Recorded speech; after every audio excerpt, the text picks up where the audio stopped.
Fala turma, tudo bem com vocês? Sejam bem-vindos a mais um vídeo, a mais uma aula aqui sobre teoria econômica, né? Nossa pequena série de desmistificando a economia ou simplificando a economia. Então, mais uma vez, estou aqui, André Correia, falando com vocês e mostrando para vocês a grande importância do entendimento da economia para o nosso dia a dia. Bom, no vídeo de hoje, o assunto que eu quero trazer é um complemento, ou seja, um avanço no nosso entendimento ainda bem inicial sobre as diferenças entre a microeconomia e a macroeconomia. Por esse motivo, estamos na aula ali micro e macro 2. E nesse ponto, o que eu quero abordar aqui? Todos nós precisamos tomar decisões ao longo do dia. A gente viu isso nos outros vídeos. Porém, ah, a gente acha que essas decisões elas são feitas ou são tomadas exclusivamente por aquilo que a gente acredita que escolheu, tá? Ou seja, tudo aquilo que a gente escolhe, tudo aquilo que a gente decide fazer, nós, pessoas, temos uma ideia de que a gente decide isso de maneira 100% própria, né? Ou seja, nós tomamos as nossas decisões. Porém, dentro da economia, quando a gente começa a estudar um pouquinho mais sobre isso, a gente percebe que, na verdade, essas decisões, elas não são 100% das nossas únicas cabeças. Ou seja, tudo que você escolhe, tudo que você consome, tudo que você faz, em tese, não é uma decisão 100% racional. E, além disso, não é uma decisão 100% feita por você mesmo, né? Sem qualquer tipo de viés ou sem qualquer tipo de incentivo, vamos dizer assim, para ser tomada aquela decisão. Então, é isso que a gente vai entender aqui um pouquinho, né? Para a gente finalizar esse entendimento mais básico sobre a essência da teoria econômica, né? Ou seja, essa divisão entre dois grupos de estudo, macroeconomia e microeconomia. Se você ainda tem alguma dúvida, não sabe do que eu estou falando, visite ou revisite os outros vídeos para a gente ir descomplicando isso aos poucos, tá? Preciso que vocês sigam o roteiro, tá? Por isso que temos aula 1, aula 2, aula 3 e assim por diante. Daqui a pouquinho a gente vai passar para o módulo 2, tá? Desse mini curso, vamos dizer assim. Então, é muito importante que vocês vão acompanhando, porque senão vocês vão chegar em um vídeo só e não vão entender do que a gente está falando, tá? Bom, vamos lá. Qual que é a ideia que a gente precisa entender antes disso, certo? Temos aqui um pano de fundo sobre as decisões econômicas, de um lado, da pessoa, né, dos seres humanos, das famílias, e do outro, das pessoas, dos seres humanos, que produzem. Então, famílias consomem e as empresas produzem. Então, por esse motivo, de um lado, nós temos a nossa boa e velha restrição de renda, ou seja, você tem um valor máximo de renda que você tem por mês, né? Vamos colocar aqui o teu salário, e isso restringe você a tomar decisões. Ou seja, você vai escolher os produtos, os bens e serviços para consumir de acordo com o teu nível de renda. Então, ela é capaz de restringir a tua capacidade de compra, ou a tua capacidade de consumo, certo?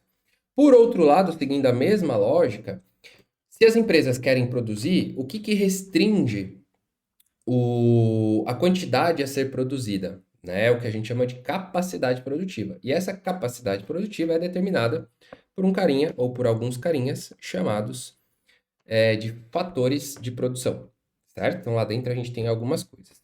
Então o pano de fundo de todo esse processo decisório, do lado das famílias, é a restrição de renda e do lado das empresas são a quantidade dos fatores de produção, certo? O que a gente precisa entender, né? Na verdade, isso aqui é só para a gente começar a nossa conversa. Então, isso significa que nenhum agente econômico, né, deixar um pouquinho maior aqui para vocês, nenhum agente econômico, ou seja, a família, ou as empresas, ou o governo, tá?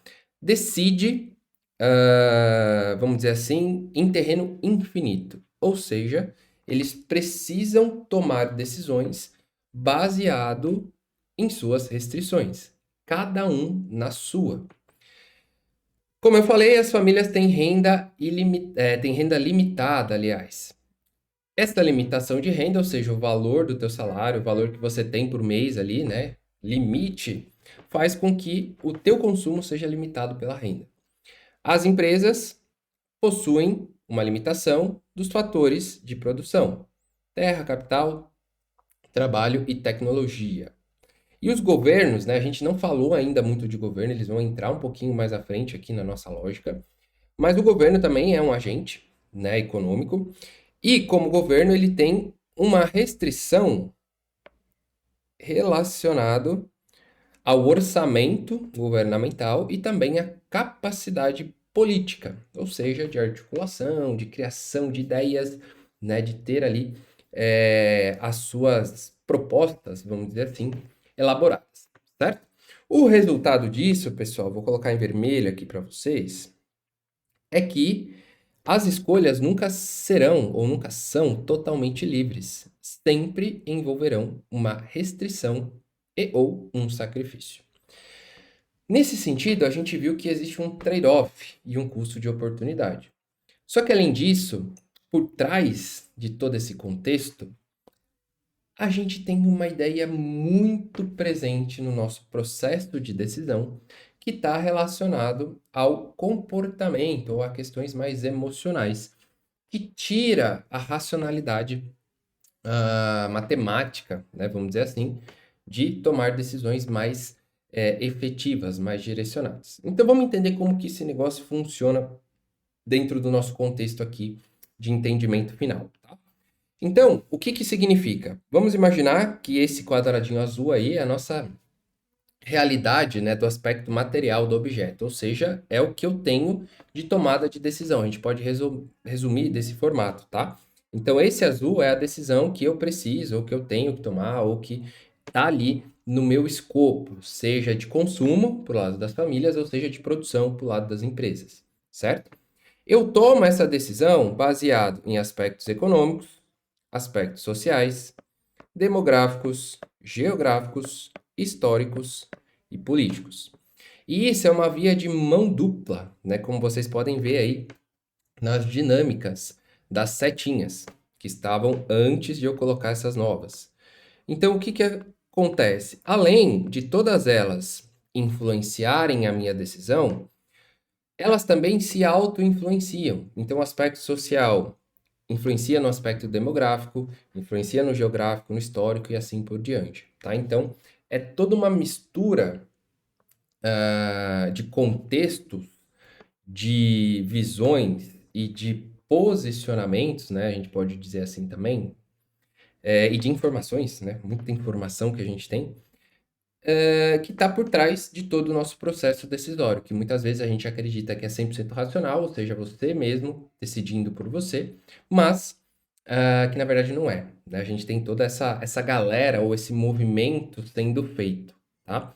Ah, André, mas eu não ligo para nada disso, né? Eu não tô preocupado, eu só quero cuidar do meu, cuidar daqui da minha área de atuação e tal.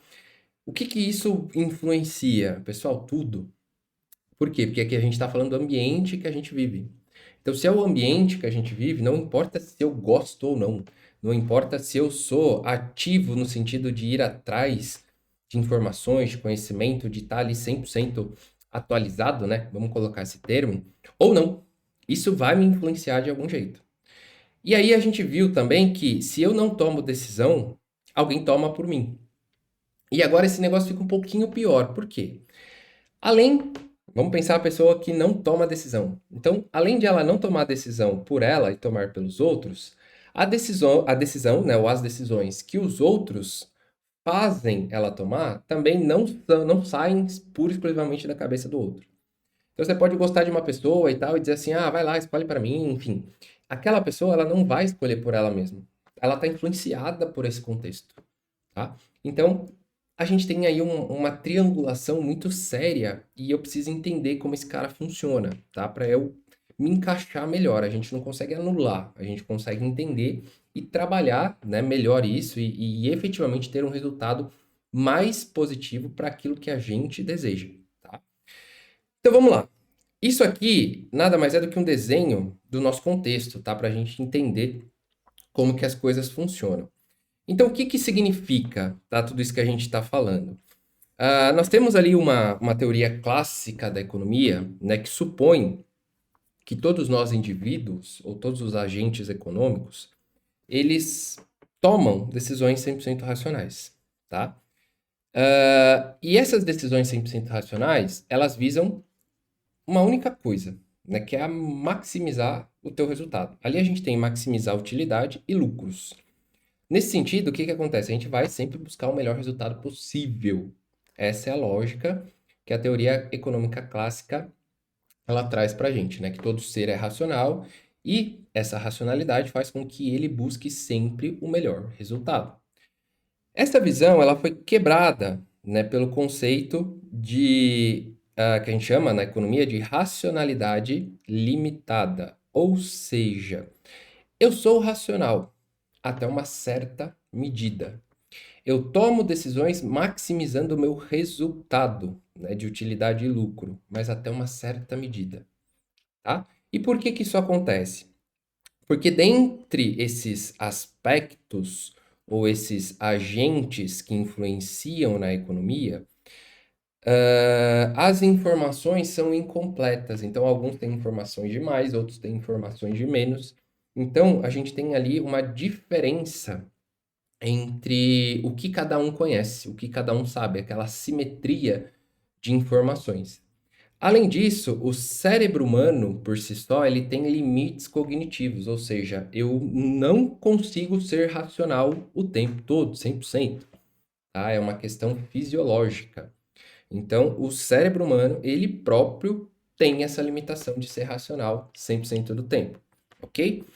E uma outra coisa que a gente já falou bastante sobre isso, o tempo de decisão é escasso. Então, às vezes, eu não tenho a possibilidade, eu não tenho ali condições de ir mais a fundo nas pesquisas, de ir atrás de informações, né? Eu tenho que tomar a decisão ali muito rápido. E aí, o que que aconteceu? Nesse contexto, a lógica, ela teve algumas alterações.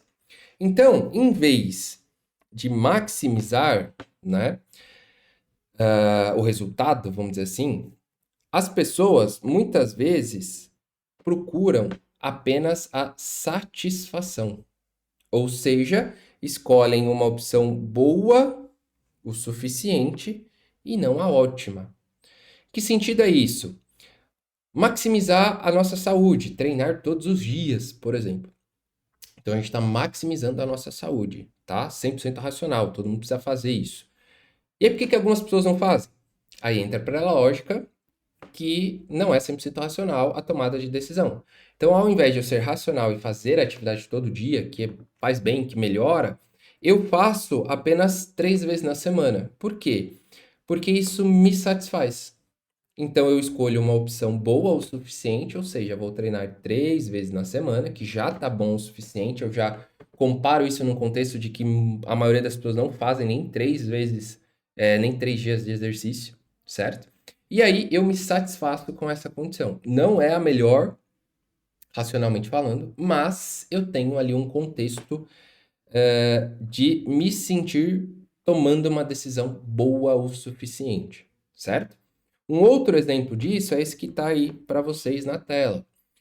Uma família ao escolher um supermercado. Então ela vai lá, não compara todos os preços, tá? Mas apenas aceita o que está mais conveniente. Então é o mercado que está mais perto, é o mercado que é mais conhecido, que na cabeça dela tem mais variedade de produtos, tem uma qualidade maior, enfim. Então não é pura e exclusivamente racional. Vou comprar o mais barato, ok? Isso, pessoal, o que que significa?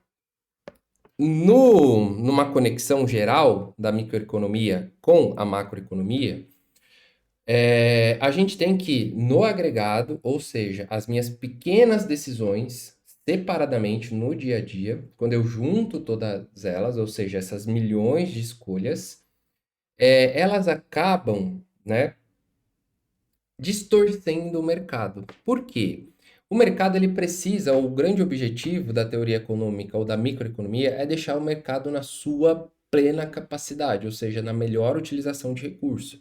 Só que essas decisões não racionais fazem com que eu tome ali alguns caminhos, né, que até está escrito aí para vocês, uns caminhos meia boca. Ou seja, eu vou distorcendo os resultados. Eu não vou estar otimizando 100% do tempo, ok? E aí, pessoal, de uma maneira bem simples, o que que acontece? Dentro de todo esse aparato econômico, né? E aqui a gente precisa sempre lembrar que funciona nas duas pontas, tanto do lado das empresas quanto do lado das famílias, tanto de quem produz quanto quem consome, ok? E dentro desse emaranhado aí de informações ou de influência, o que que acontece? Nós temos um cara que é vamos dizer assim, um direcionador, vamos dizer que é um potente, é, uma ideia potente, né, de direcionamento dessas decisões, ok? Entendendo que existe todo esse processo não racional, o que que acaba acontecendo? A gente acaba sendo influenciado, na maioria das vezes, ou as nossas decisões são influenciadas, na maioria das vezes, por uns carinhas chamados incentivos, tá?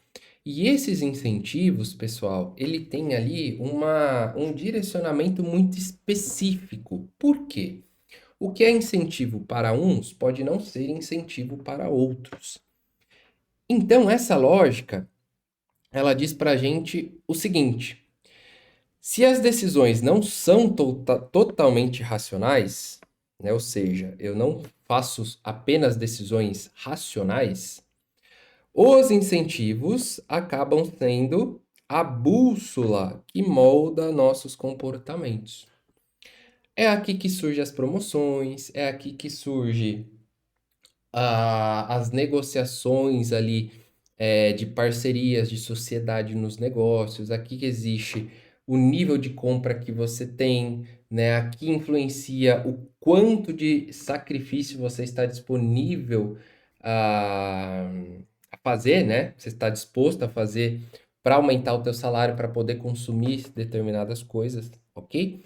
Então, os incentivos, eles são extremamente importantes e todos nós estamos suscetíveis a sermos incentivados a fazer coisas sem perceber, tá?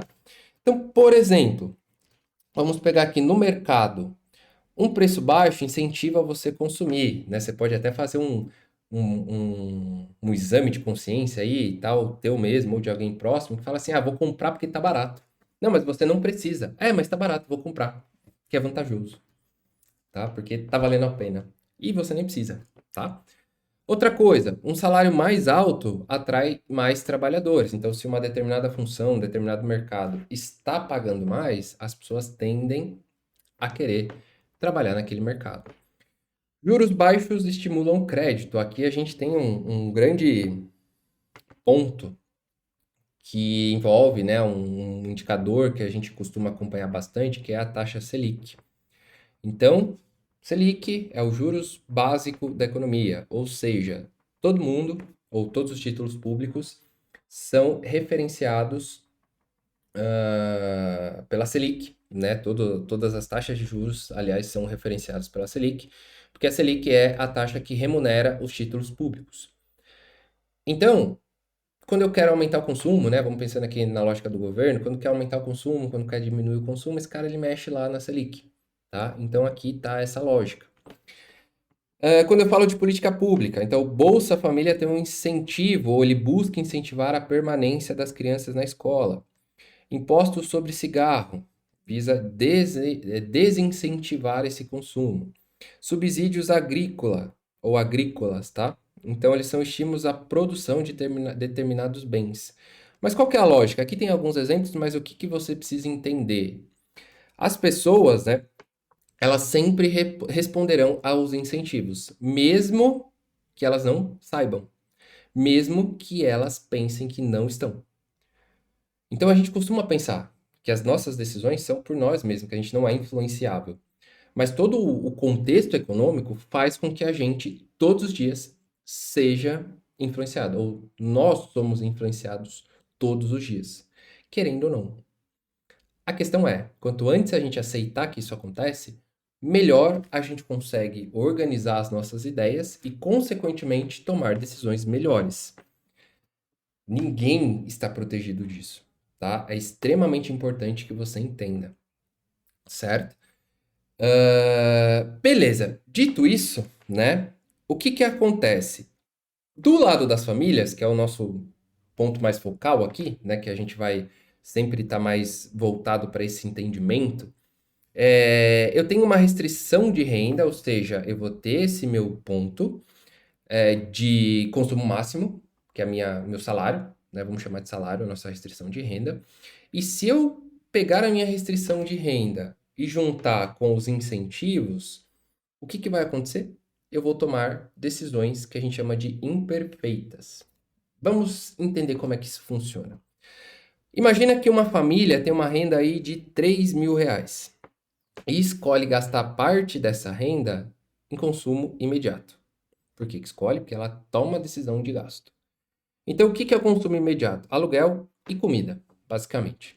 E a outra parte, ela vai gastar, então eu tenho aqui consumo imediato, e a outra parte em bens de status, ou seja, vai comprar um celular novo. Pela teoria clássica, pela teoria clássica, pessoal, isso aqui maximizaria o bem-estar dela. Só que pela essa ótica, né, que é do Simon, de decisões ali que não são tão racionais ali, certo? Essas decisões aqui, em tese, elas são satisfatórias. Em que sentido? Elas são influenciadas por propaganda, status social e conveniência, tá? Então ela não está comprando um celular novo pura e exclusivamente para maximizar o teu bem-estar. Ela está comprando porque viu uma propaganda, porque tem um status social envolvido, tem uma conveniência, ok? E aí o que que acontece?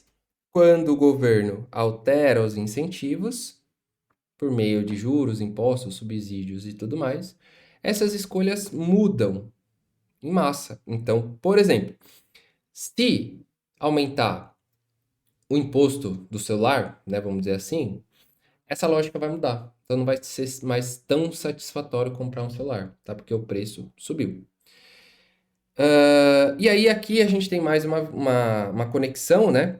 A gente viu um exemplo da pizzaria lá no vídeo anterior.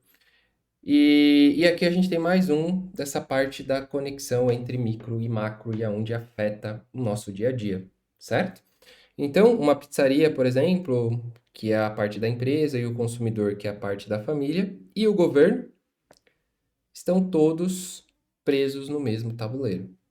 Então, qualquer coisa que o governo tome de decisão vai influenciar o consumidor e, consequentemente, a pizzaria, tá? Consequentemente, a quitandinha do seu João, que é aí na esquina da tua casa, consequentemente, vai influenciar uma multinacional, ok? E, na ponta final, influencia quem? A nossa vida, a gente, ok? Então vamos lá. Para a gente concluir esse pedacinho e depois entrar nos próximos vídeos na micro, de maneira efetiva, né? A nossa teoria da firma, entender como que as empresas pensam e funcionam. Algumas conclusões que a gente pode tirar desse contexto, tá? Primeira coisa, as decisões econômicas não são equações frias, ou seja, não é uma matemática ou uma lógica ali 100% fechada, tá? Elas são limitadas por renda, informação, tempo e capacidade cognitiva, entendimento, inteligência, certo? Os incentivos funcionam como atalhos ou guias, né, que direcionam as pessoas para tomar decisões. Isso em mercados, em políticas públicas e assim por diante. E aí entender que existe essa restrição E somando com o quesito de racionalidade limitado, ou seja, eu não consigo tomar 100% das decisões de maneira racional. E a existência de incentivos, né? Então, restrição mais racionalidade limitada mais incentivos. Entendendo tudo isso, é a única forma de eu dominar ali a questão que conecta a parte micro e macro, certo? Então eu ganho muito mais entendimento econômico, eu desenvolvo muito mais a minha habilidade de pensar num contexto maior, tá? E essa é a lógica aqui que a gente precisa entender desse contexto, tá? Resumindo, todos nós tomamos decisões todos os dias e essas decisões não são 100% racionais. Elas são afetadas por muito mais coisa do que a gente imagina.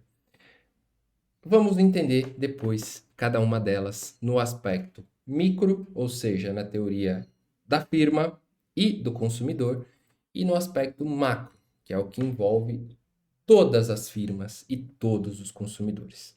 Tudo bem? Por esse motivo, não percam mais os nossos vídeos, as nossas aulas aqui da parte de teoria econômica descomplicada. Qualquer dúvida, acessem, mandem mensagem, respondo vocês e nos vemos na nossa próxima aula ou no nosso próximo vídeo aqui sobre teoria econômica.